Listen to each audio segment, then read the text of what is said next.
नमस्कार, टेस्टी बाईटमध्ये आपल्या सर्वांचं मनपूर्वक स्वागत। आज आपल्याला स्वीट कॉर्नपासून cheese chilli corn, butter corn आणि चटपटीत अशी कॉर्न चाटसुद्धा बनवायची आहे। मकईच्या दाण्यापासून बऱ्याच रेसिपीज बनवता येतात।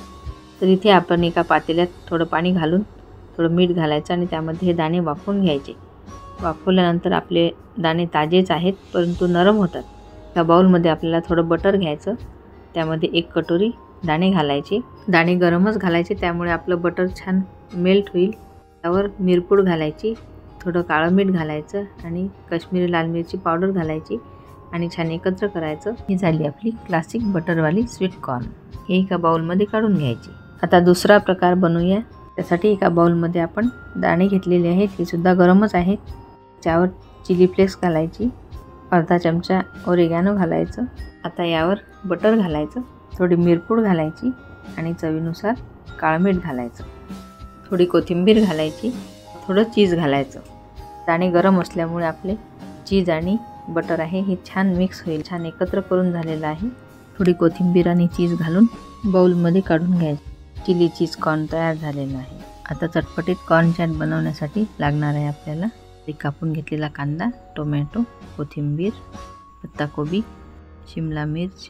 आता इथे वाफवलेले दाणे आहेतच आपले, त्यामध्ये बारीक कापून घेतलेला कांदा, टोमॅटो, शिमला मिर्च, पत्ताकोबी, किसून घेतलेलं गाजर।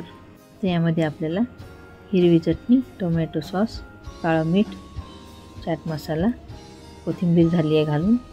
सर्व साहित्य आपल्या आवडीप्रमाणे घालू शकता। चिली फ्लेक्स आणि काळी मिरी पावडर।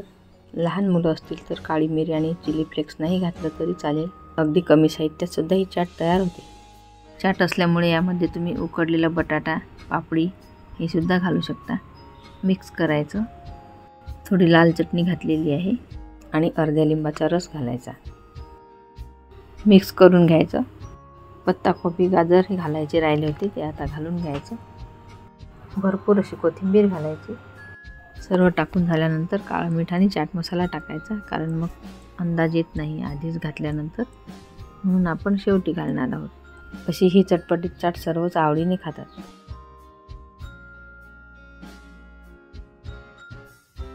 काळं मीठ घालून घ्यायचं आणि थोडा चाट मसाला सुद्धा घालायचा।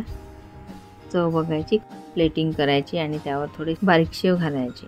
असे हे 3 फ्लेवरचे आपले कॉर्न चाट तयार झालेले आहे। तुम्हाला जर माझ्या आजच्या रेसिपीज आवडल्या असतील तर माझ्या व्हिडिओला लाईक, शेअर आणि कमेंट्स करायला अजिबात विसरू नका। रेसिपी बघितल्याबद्दल धन्यवाद। पुन्हा भेटू अशाच नवीन रेसिपीसोबत। तोपर्यंत नमस्कार।